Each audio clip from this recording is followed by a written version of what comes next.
அனைவருக்கும் வணக்கம். இன்றைக்கி நாம் பார்க்க போகிறது அசஸ்மெண்ட் ஃபார் லேர்னிங், அதாவது தமிழ்நாடு ஆசிரியர் கல்வியியல் பல்கலைக்கழகத்தில் இயங்கக்கூடிய பிஎட் கல்லூரிகளில் இருக்கக்கூடிய 2ஆம் ஆண்டு மாணவர்களுக்கான பாடமாக இருக்கக்கூடிய கற்றலுக்காக மதிப்பிடுதல். அதில் யூனிட் ஃபஸ்ட்டில் பேசிஸ் ஆஃப் அசஸ்மெண்ட்டில் நாம் இன்றைக்கி பார்க்க போகிற பாடப்பகுதி role of assessment. Role of assessment in learning. So assessment plays three kinds of role in learning.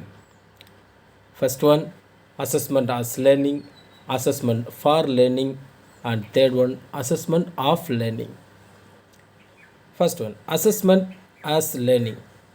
As students are able to judge about themselves and their learning by the purpose of assessment. That is, they become aware of what kind of learners they are and how they are learning. It enables them to adjust and advance their learning. So, since assessment of learning helps students to know about their strength and weakness, monitor their own learning and improve further. They becomes metacognitive. Assessment as learning develop in students their knowledge and skill required to adapt themselves to the learning situation and bring improvement in their learning. So சிம்பிளாக சொல்லணும் அப்படின்னு பார்த்தீங்கன்னா, assessment as learning helps student to take more responsibility for their learning and fix personal goals for further learning. The students use assessment in learning to learn further and bring improvements upon it. Then the assessment becomes a learning. So, கற்றலை மதிப்பிடுதல் அப்படின்னு நம்ம பார்க்கும் பொழுது, assessment for learning, இதில் role of assessment in learning, அதில் கற்றலில் மதிப்பிடுதல் 3 விதங்களில் செயல்படுது அப்படிங்கிறத நம்ம தெரிஞ்சிக்க முடியும். ஸோ அதுதான் ஃபஸ்ட் ஒன், கற்றலாகும் மதிப்பிடுதல், அசஸ்மெண்ட் ஆஸ் லேர்னிங். கற்றலுக்காக மதிப்பிடுதல், அசஸ்மெண்ட் ஃபார் லேர்னிங். கற்றலை மதிப்பிடுதல், அசஸ்மெண்ட் ஆஃப் லேர்னிங். இதை பற்றி தான் நம்ம இன்றைக்கி பார்க்க போகிறோம். அப்போது ஃபஸ்ட் ஒன், மதிப்பிடுதலே கற்றல் அல்லது கற்றலாகும் மதிப்பீடு, அசஸ்மெண்ட் ஆஸ் லேர்னிங். ஸோ இந்த மதிப்பீடுங்கிற செயல் மூலமாக தான் மாணவர்கள் நாம் எப்படி படிக்கிறோம் அப்படிங்கிறத முதல்ல தெரிஞ்சுக்கிறதோடு மட்டும் இல்லாமல், தமது கற்றல் செயல்பாட்டில் என்னென்ன செய்யணும், என்னென்ன மாற்றங்கள் செய்யணும் அப்படிங்கிறத அறிந்துணர்ந்து செயல்படக்கூடிய கற்றலாகத்தான் இதை நம்ம மதிப்பிட முடியும். ஸோ இதை தான் கற்றலுக்கான வழிமுறை அப்படின்னு நம்ம சொல்ல முடியலாம். ஸோ மாணவர்கள் தம்மை பற்றியும் தமது கற்றலை பற்றியும் அறிந்து கொள்ளவும் இது உதவுகிற காரணத்தால் இது கற்றலாகும் மதிப்பீடு அப்படின்னு நம்ம சொல்லலாம். கற்றலாகும் மதிப்பிடல் அல்லது அறிதலை அறிந்துணரும் வழிமுறைகள் அப்படின்னு நம்ம சொல்லலாம். அதான் மெட்டா காக்னிஷன் அப்படிங்கிறத சொல்லலாம். ஸோ இந்த கற்றலாகும் மதிப்பிடுதல் நம்ம பார்க்கும் பொழுது,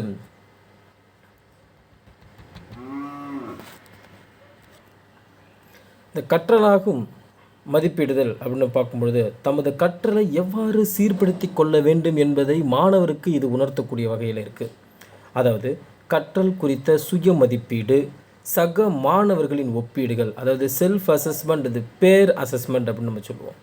ஸோ மாணவர்கள் தம்முடைய கற்றலை குறித்து ஆழ்ந்து சிந்தித்தும் தாம் வலுவாக இருக்கக்கூடிய பாடப்பகுதிகளையும் அதிகம் கவனம் செலுத்த வேண்டிய பாடப்பகுதிகளையும் அடையாளம் காணக்கூடிய வகையில் இது உதவக்கூடிய வகையில் இருக்குது. ஸோ அதை தான் கற்றலாகும் மதிப்பிடுதல் அப்படின்னு நம்ம பார்க்கும்பொழுது, மாணவர்கள் தமது தனித்த இலக்குகளை, அதாவது பர்சனல் கோல் நிர்ணயித்து கொண்டு கற்றலில் மேன்மேலும் முன்னேறி செல்வதற்கு இது உதவுகிறது அப்படிங்கிறத தான் நம்ம இதில் பார்க்க முடியும். சரி, ஓகே. இதில் role of the assessment as learning அப்படின்னு பார்க்கும்போது, அதாவது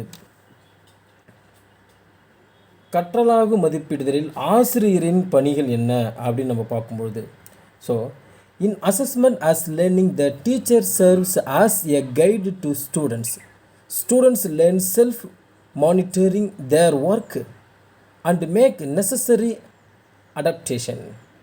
ஸோ ஃபஸ்ட் ஒன் பார்த்தீங்கன்னா, the teachers can adopted the following classroom participation practicing assessment as learning.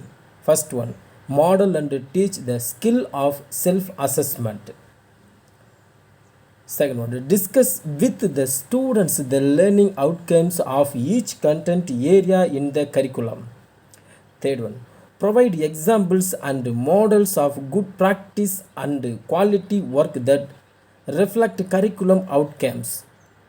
Work with the students and development the criteria for the various tasks that are to be completed and the skills that need to be learned. Provide regular feedback to students as they learn, and by putting guiding questions help them monitor their own learning. Guide students in setting their own goals and monitoring their progress towards them. Create an environment where it is safe for students to take changes and where supporting it's readily available. So இந்த கற்றலாகும் மதிப்பீடில் ஆசிரியருடைய பங்குகள் அப்படின்னு நம்ம பார்க்கக்கூடிய வகையில் அவருடைய பங்கு என்னவா இருக்கும் அப்படின்னு நம்ம பார்த்தோம் அப்படின்னு பார்த்திங்கன்னா, ஸோ ஆசிரியர் கற்றலை எப்படி மதிப்பீடு செய்ய முடியணும். ஸோ கற்றலாகும் மதிப்பீட்டில் ஆசிரியர் மாணவர்களுக்கு வழிகாட்டியாக தான் இதில் செயல்படுறாரு. ஸோ மாணவர்கள் தமது கற்றலை தானே கண்காணித்து தேவைப்படும் திருத்தங்களை மேற்கொள்ள கற்றுக்கொள்கிறார்கள். இதன் மூலமாக ஸோ ஆசிரியர்கள் கற்றலாகும் மதிப்பீடலை தமது வகுப்பறையில் மேற்கொள்வதற்கு என்னென்ன வழிமுறைகளை பின்பற்றலாம் அப்படிங்கிறத இப்போ நம்ம பார்த்துட்ருக்கோம். ஸோ கற்றலின் விலை பயன்கள் லேர்னிங் அவுட்கம்ஸ் எவ்வாறு அமைய வேண்டும் அப்படிங்கிறத மாணவனோடு விவாதிக்கணும். ஸோ செய்து முடிக்க வேண்டிய பணிகள் அல்லது தேர்ச்சி பெற்றிட வேண்டிய திறன்கள் ஒவ்வொன்றிற்கும் தகுதிப்பாடுகளை கிரைட்டீரியா உருவாக்கணும் அப்படிங்கிறத நம்ம பார்க்க முடியும். ஸோ மாணவர்கள் கற்கும் பொழுது அவர்கள் கற்றல் குறித்து அவ்வப்போது உரிய பின்னூட்டம் அளித்தல் மற்றும் தமது கற்றலை சுய கண்காணிப்பு செய்திட மாணவர்களுக்கு உதவக்கூடிய வகையில் வழிகாட்டு வினாக்களை ஆசிரியர் அவ்வப்போது கேட்கணும்.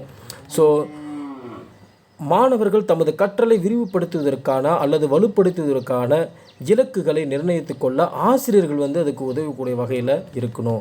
ஒரு விலைப்பயன் மிக்க கற்றலுக்கான வழிமுறைகளை தாம் மேற்கொள்ளும் எந்த பணியிலும் உயர்தரத்தை எய்திட அந்த உயர்தரத்தை எட்டுவதற்கான நிலைகளை ஆசிரியர்கள் மாணவர்களுக்கு ஒரு சிறந்த எடுத்துக்காட்டுகளாகவும் மாதிரிகளாகவும் இருக்க வேண்டும்.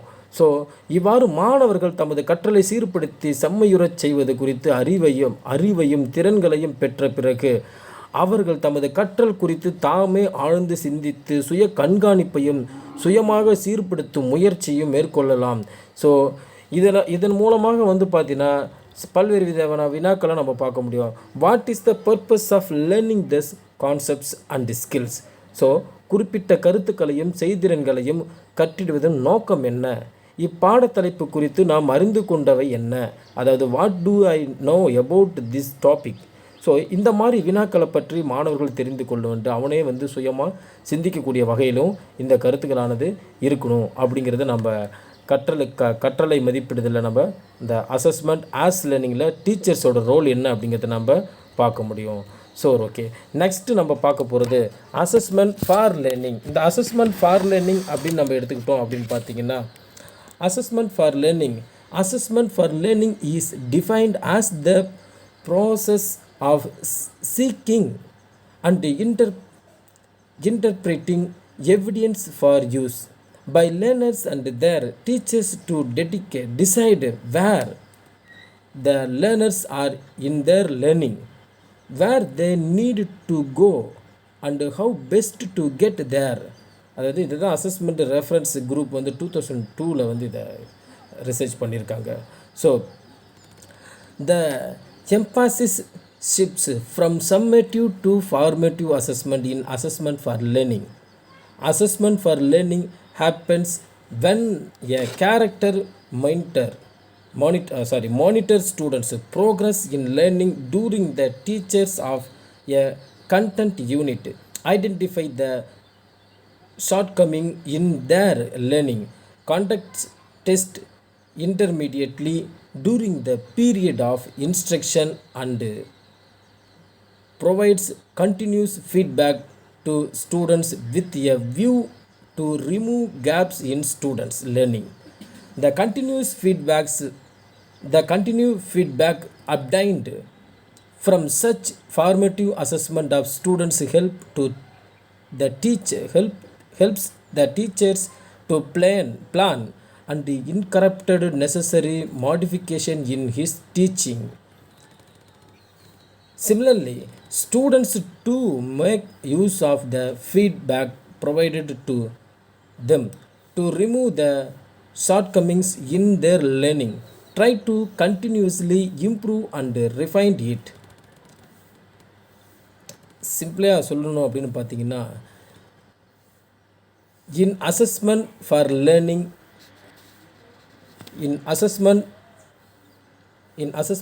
for learning, teachers use assessment as an investigating tool to find out as much as they can about what their students know and can do, and what confusions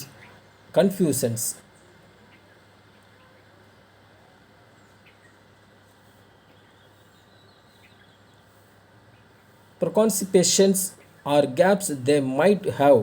It provides the basis for providing descriptive feedback for the students to correct their shortcoming in learning. Thus, assessment for learning include both diagnostics and formative assessment. So கற்றலுக்காக மதிப்பிடுதலில் ஆசிரியருடைய கற்றலுக்காக மதிப்பிடல்னா என்ன அப்படிங்கிறத பற்றி நம்ம பார்க்கோம். இந்த கற்றலுக்காக மதிப்பிடுதல் என்பது தொகுத்தறி மதிப்பீடு மற்றும் அதோடு மட்டும் இல்லாமல் வளரறி மதிப்பீடு எனவும் அமைந்திருக்கும். ஸோ இதோடு மட்டும் ரெண்டுமே இதில் வந்து நமக்கு ஹெல்ப்ஃபுல்லாக இருக்குது. ஒரு அழகினை ஒரு பாடத்தை படிக்கும் பொழுது மாணவர்கள் கற்றல் முன்னேற்றத்தை கண்காணித்து கற்றலில் உள்ள குறைபாடுகளை கண்டறிந்து அவற்றை சரி செய்யக்கூடிய வகையில் கற்பித்தல் நடைபெறும் காலத்திலேயே இடையிடையே அதாவது அப்பப்போதே டீச் பண்ணிட்டு இருக்கும்போதே சிறு சிறு சோதனைகளை மூலமாக அந்த சோதனைகளை நடத்தி மாணவர்களுக்கு தொடர் பின்னூட்டம் அளித்திடக்கூடிய வகையில் மதிப்பீடு செய்கிறது தான் நம்ம வளரறி மதிப்பீடு அப்படிங்கிறத கண்டினியூஸ் ஃபீட்பேக் கொடுக்கறது மூலமாக அந்த மதிப்பீடு செய்கிறது தான் வளரறி மதிப்பீடு, அதாவது ஃபார்மேட்டிவ் அசஸ்மெண்ட் அப்படிங்கிறத நம்ம சொல்ல முடியும். ஸோ இந்த மாதிரி வளரறி மதிப்பீட்டில் தொடர் பின்னூட்டங்கள் மூலமாக ஆசிரியர் தமது கற்பித்தலில் தேவைப்படும் மாற்றங்களையும் புகுத்தி கொள்வதற்கு வாய்ப்பாக இது இருக்குது. இது போன்று மாணவர்கள் தமக்கு அளிக்கப்படக்கூடிய பின்னூட்டத்தின் மூலமாக தமது கற்றலில் கண்டறியக்கூடிய குறைபாடுகளை நிவர்த்தி செய்து கொண்டு கற்றலை செம்மைப்படுத்தி கொள்ளவும் இது உதவக்கூடிய வகையில் இருக்குது. சிம்பிளாக சொல்லணும் அப்படின்னு பார்த்தீங்கன்னா, மதிப்பிடல் அப்படின்னு பார்த்தீங்கன்னா மாணவர்களது கற்றலை மேம்படுத்துவதற்கான செயல் என்றும் நம்ம சொல்ல முடியும். இத்தகைய மதிப்பீடலை வந்து கற்பிப்பு காலம் முழுவதும் அவ்வப்போது மேற்கொள்ளப்பட்டு மாணவர்களுக்கும் ஆசிரியர்களுக்கும் கற்றலில் காணப்படும் நிறை குறைகள் குறித்து தொடர் பின்னூட்டம் வழங்குவதாகவும் இது அமையும். ஸோ அப்படிப்பட்ட மதிப்பீடுகளின் நோக்கம் அப்படின்னு பார்த்தீங்கன்னா மாணவர்களது தற்போதைய கற்றலை செம்மைப்படுத்துவதாகத்தான் இது இருக்கும். அதாவது கற்றலுக்காக மதிப்பிடுதல் அப்படின்னு நம்ம பார்த்தோம் அப்படின்னா வளரறி மற்றும் குறையறி மதிப்பீட்டை இரண்டையும் இது நமக்கு கொடுக்குது. ஸோ இதில் டீச்சர்ஸோட ரோல் என்ன அப்படின்னு நம்ம பார்த்தோம் அப்படின்னு பார்த்தீங்கன்னா இந்த அசஸ்மெண்ட் ஃபார் லேர்னிங்கில் டீச்சர்ஸோட ரோல் என்ன அப்படின்னு நம்ம பார்க்கும்பொழுது the teachers role in assessment for learning, that is assessment for improving students learning, is as follows. என்னென்ன சொல்கிறாங்க அப்படிங்கிறத பார்ப்போம். So assessment for learning that happens during the entire period of teaching will be in the form of teachers interactions with students. That is, it may be in the form of questions put intermittently during teaching, or it may be the home assignment give to students testing whether they have understood what have been to taught in the class, or maybe other assessment activities meant for improving students learning. So கற்பிப்பு காலம் முழுவதும் நடைபெறக்கூடிய மதிப்பிடல் பெரும்பாலும் மாணவர்களோடு ஆசிரியர்கள் மேற்கொள்ளும் இடைவினைகளில் வடிவெழுத்து அமைஞ்சிருக்கும். அதாவது கற்பித்தலின் போது இடையிடையே எழுப்பப்படும் வினாக்களாகவோ ஒவ்வொரு நாளுக்கும் கற்பித்தவற்றை மாணவர்களுக்கு புரிந்து கொள்வதை சோதிக்கக்கூடிய வீட்டு பாடமாகவோ, அதாவது அசைன்மெண்ட் கொடுக்குற விஷயமாக இருந்தாலும் சரிதான், கற்றலை மேம்படுத்துவதற்கான மதிப்பீட்டு செயல்களை அமைந்திருக்கும். இத்தகைய மதிப்பீட்டு செயல்களை ஆசிரியர்கள் மேற்கொள்ளக்கூடியது ரொம்பவும் முக்கியமான ஒன்றை நம்ம பார்க்க முடியும். So right, okay. Second point, identifying the particular learning needs for student and the learning deficiency of backward students from the feedback obtained from the assessment. So மாணவர் மதிப்பீடு அளித்திடும்பொழுது பின்னூட்டம் மூலம் ஆசிரியர்கள் மாணவர்களது குறிப்பிட்ட கற்றல் தேவைகளை, கற்றலில் மிகவும் பின்தங்கி காணப்படக்கூடிய மாணவர்களுக்கு கற்றல் குறைகளையும் கண்டறிவதற்கு இது பயனுள்ளதாக இருக்குது. So right, okay. Third point, selecting the adapting material and research that help to improve student learning. மாணவர்களது கற்றலை மேம்படுத்துவதற்கு தேவைப்படும் பொருட்களையும் வளங்களையும் ஆசிரியர்கள் தேர்வு செய்து அவற்றை தமது கற்பித்தலில் பயன்படுத்துவது ரொம்ப அவசியமாக இதில் பார்க்க முடியும். So fourth one, developing differentiate teaching strategies and learning opportunities for helping backward students learning. So கற்றலில் பின்தங்கி காணப்படுவோருக்கு மாறுபட்ட கற்பித்தல் முறைகளை கையாண்டு அவர்கள் கற்றலில் மேம்பாடு அடைவதற்கு வாய்ப்பளிக்கக்கூடியது இதில் நம்ம பார்க்க முடியும். இதெல்லாம் ஆசிரியருடைய பணிகளை நம்ம பார்க்க முடியும். So providing immediate feedback and direction to students to improve there learning. அதாவது மதிப்பீட்டின் அடிப்படையில்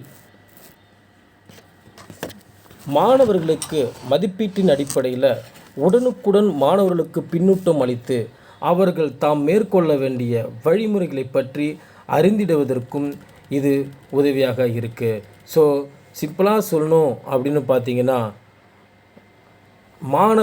மாணவர்களது கற்றலை மேம்படுத்தி கொள்வதற்கான மதிப்பிடல் அல்லது வளரறி மதிப்பீடு அப்படின்னு சொல்கிறோம். அப்படின்னு பார்த்தீங்கன்னா, கற்பித்தல் நோக்கங்கள் எந்த அளவில் நிறைவேறுகின்றன என்பதை கண்டறியவும், கற்பித்தல் நோக்கங்கள் நிறைவேறாத நிலையில் கற்றலில் பின்தங்கிய மாணவர்களுக்கு தனிக்கவனம் செலுத்தி குறைதீர் கற்பிப்பை மேற்கொள்ளவும் இது பயனுள்ளதாக இருக்குது அப்படிங்கிறது நம்ம அசஸ்மெண்ட் ஃபார் லேர்னிங்கில் பார்க்க முடியுது. So then last one, assessment of learning. அப்படின்னு பார்த்தீங்கன்னா, assessment of learning is the use of a task or an activity to measure, record and report on a student's level of achievement with respect to specific learning expectations. Thus are often known as summative assessment. It is usually held at a defined point during a course of study, say at the end of a unit, term or semester, to collect evidence how far the instructional objectives are achieved in terms of students learning achievement. So such achievement are used to rank or grade students. Assessment to students learning achievement helps in deciding who are all to be promoted to the next higher class or uh, permitted to go to the next content unit. So கற்றலை மதிப்பிடுதல் assessment of learning அப்படின்னு நம்ம பார்க்கும்பொழுது கற்றலை மதிப்பிடுதல் அப்படின்னு பார்த்தீங்கன்னா கற்றலை மதிப்பிட்டு பதிவு செய்து மாணவர்கள் கற்றல் அடைவு நிலையை அறிவிப்பது தான் நம்ம கற்றலை மதிப்பிடுதல் அப்படின்னு சொல்கிறோம். இத்தகைய மதிப்பீடு தொகுத்தறி மதிப்பீடு தான் நம்ம சொல்ல முடியும். ஏன்னா இது கற்பிப்பு காலத்தின் இறுதியில் கற்பிப்பு நோக்கங்கள் எந்த அளவுக்கு பயன்பட்டிருக்கு அப்படிங்கிறத சான்றுகளின் வகையில் தான் நம்ம மாணவர்களுடைய கற்றல் அடைவு தேர்ச்சியை மதிப்பீடு செய்ய முடியும். ஸோ இத்தகைய மதிப்பீட்டின் அடிப்படையில் மாணவர்கள் அவர்களுடைய அடைவு தேர்ச்சி நிலைக்கு ஏற்ப தரவரிசைப்படுத்தப்படுவார்கள். ஸோ இத்தகைய மதிப்பீட்டின் மூலம் மாணவர்கள் தரம் பிரித்தலோடு அடுத்த மேம்பட்ட கல்வி வகுப்புக்கு, அதாவது 10th 12th இப்போ +1 +2க்கு போகிறது அல்லது பாட அழகு செல்வதற்கு தகுதி பெறக்கூடிய அளவுகள் அடுத்த நிலைக்கு போகிறதுக்கு யாரெல்லாம் தகுதி பெற்றிருக்காங்க அப்படிங்கிறத தான் இந்த அசஸ்மெண்ட் ஆஃப் லேர்னிங் நமக்கு சொல்லுது. ஸோ அடுத்தது பார்த்திங்கன்னா இதில் அசஸ்மெண்ட் ஆஃப் லேர்னிங்கில் teacher's role in assessment. So the teacher's role in assessment of learning is listed below.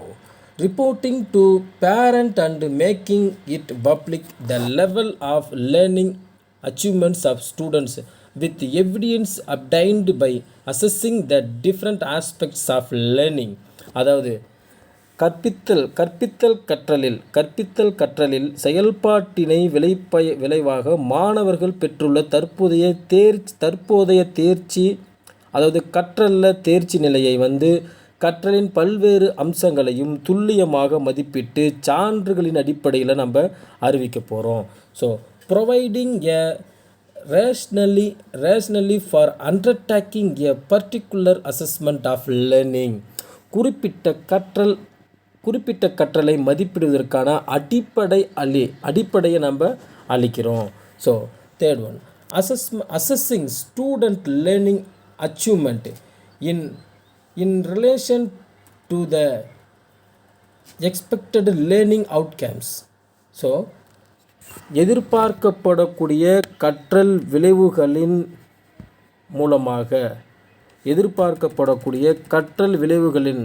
அதாவது கற்பித்தல் குறிக்கோள்களின் அடிப்படையில் மாணவர்களுடைய கற்றல் தேர்ச்சியை சோதித்து அறிந்து கொள்ள முடியும்.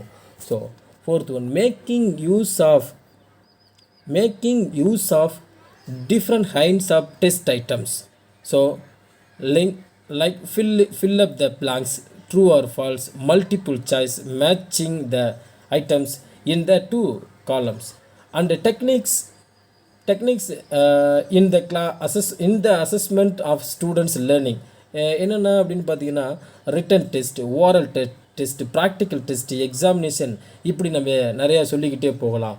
ஸோ மாணவனுடைய கற்றல் தேர்ச்சியை அளவீடு செய்வதற்கு பல்வேறு விதமான வகையான உருப்படிகளை நம்ம பயன்படுத்த முடியும்.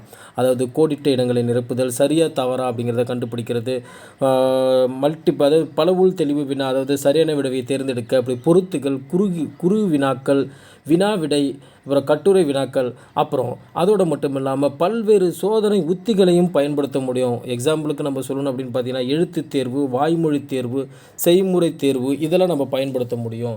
So interpreting and grading students learning achievement in relation to the acceptable level of learning achievement. அதாவது ஏற்கக்கூடிய தர அளவு நிலையை அடிப்படையாக கொண்டு மாணவர்களுடைய தேர்ச்சி நிலையை மதிப்பிட்டு தரவரிசைப்படுத்தணும் அப்படிங்கிறது நம்ம இதில் பார்க்க முடியும். அடாப்டிங் டிரான்ஸ்பரண்ட் அப்ரோச்சஸ் இன் இன்டர்பிரியேட்டிங் ஸ்டூடெண்ட்ஸ் மார்க். அதாவது மாணவர்கள் பெறக்கூடிய மதிப்பெண்களுக்கு பொருளுரைத்தலில் வெளிப்படைத்தன்மையும் அணுகுமுறையும் பின்பற்றுவது ரொம்ப அவசியம். So being ready with strategies for resolution in the event of disagreement regarding students learning achievement. மாணவர்களது கற்றல் தேர்ச்சி நிலை குறித்து கருத்து வேறுபாடு ஏதாவது இருந்துச்சுன்னா அதனை தீர்ப்பதற்கான யுத்திகளை ஆசிரியர்கள் தயாராக இருக்கணும்.